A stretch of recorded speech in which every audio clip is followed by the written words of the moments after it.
2024年9月17号下午，黎巴嫩大量的寻呼机被远程引爆，已经造成了至少8人死亡，2800多人受伤。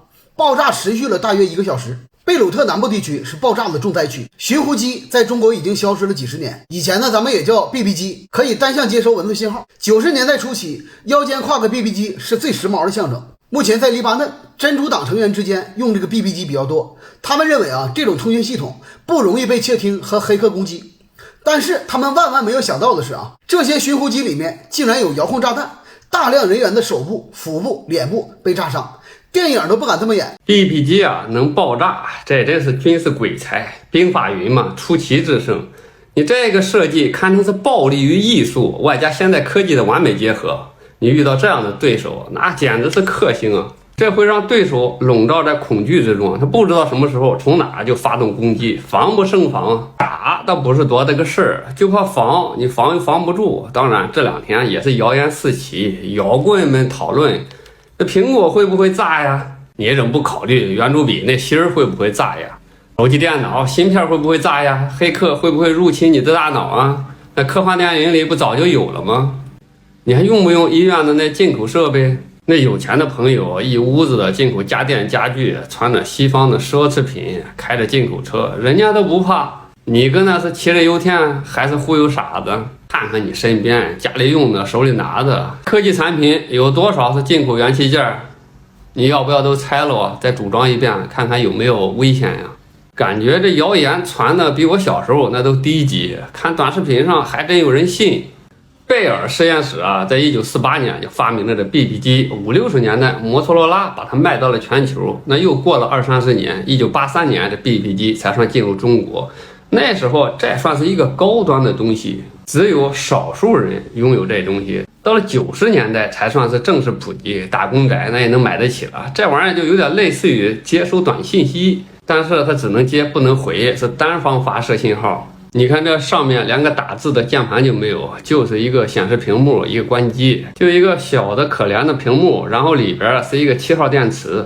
这 BB 机上它有个夹子，能夹在腰带上。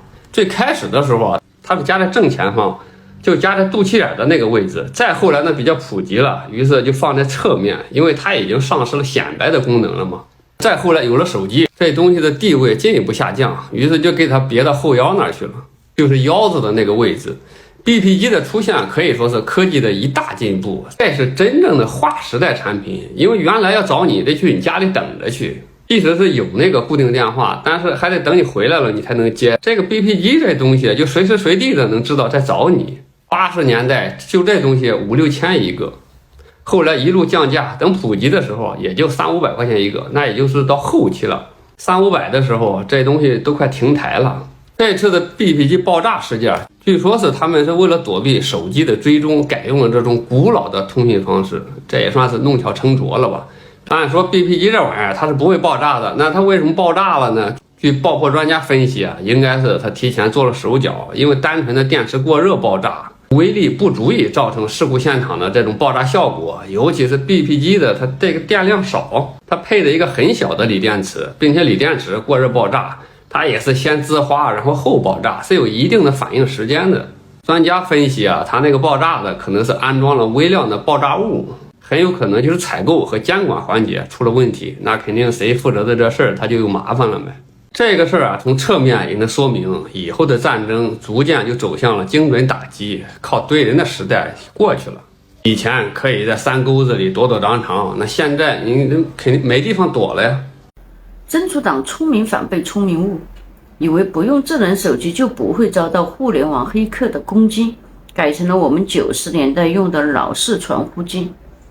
没想到几千台传呼机同一时间发生爆炸，虽然爆炸的威力有限，但是受伤几千人。我就在想，传呼机的所有信息不都是要通过传呼台吗？想获取信息对于黑客来说不是更简单吗？从这一点来看，他们的思想是很局限的，这就是千百年来固步自封、摒弃科技和思想的进步的一种后果。这事儿不用以色列去承认，大家都知道是以色列的摩萨德做的。我猜测最大的可能性就是真主党最近一次大型集中采购的一批传呼机被摩萨德全部调包了。至于他们是在运输途中掉的包，还是直接买通了供应商中的人，这就不得而知了。不用怀疑，摩萨德绝对有这个能力。真主党比哈马斯实力强很多，人数是哈马斯的几倍，有自己的军火库，外部资源更多。伊朗就是真主党最大的支持者，其次是叙利亚和朝鲜，而真主党是伊朗豢养的最大的一个小弟儿，每年都要给真主党7亿多美元的援助和各种培训。伊朗虽然是以色列在中东最大的敌人，是唯一一个有可能实现工业化的中东国家，但是因为不接壤、不存在现实的威胁，且不承认与哈马斯10月7日的恐怖袭击有关，所以以色列出师无名，只能先消除来自接壤的真主党的威胁。虽然以色列的工业很发达，可以碾压中东国家，但是毕竟战略纵深小，以现在的国际局势也不适合开辟多条战线，能有效地消除真主党对以色列北进的威胁，就算是成功了。黎巴嫩首都贝鲁特等地17日发生巡呼机爆炸事件，造成至少8人死亡，2750人受伤。黎真主党称，在核实现有信息后，认为以色列应对事件负全责。巡呼机是我们90年代的产品，很多年轻人都没有见过，但是在很多行业还是在使用的。黎巴嫩全境所有人都在使用不同的通信手段，巡呼机大多都是由医生和护士携带的。这次的事件应该是重点针对医疗领域的破坏。这次的爆炸原理简单来讲，就是巡呼机电池内被装了20克的G5-4醇4硝酸酯，又叫 PETN， 温度达到200度就会炸。该物质极其不稳定，可以不使用雷管和起爆器，只需要远程让电池升温即可引爆。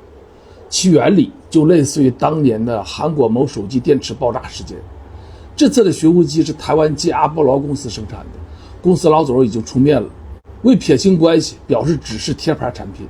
这个电池和机器都是经过封装的，很难后期再加入东西，极大的可能就是有人在生产的时候把炸药直接装入了锂电池，用的是 PETN， 把电池当成遥控雷管，每一个巡呼机都是一个远程的遥控炸弹。美国国务院发言人马修·米勒在当天的简报会上表示，美国正在收集有关黎巴嫩巡呼机爆炸事件的相关信息，并强调美国并没有参与其中。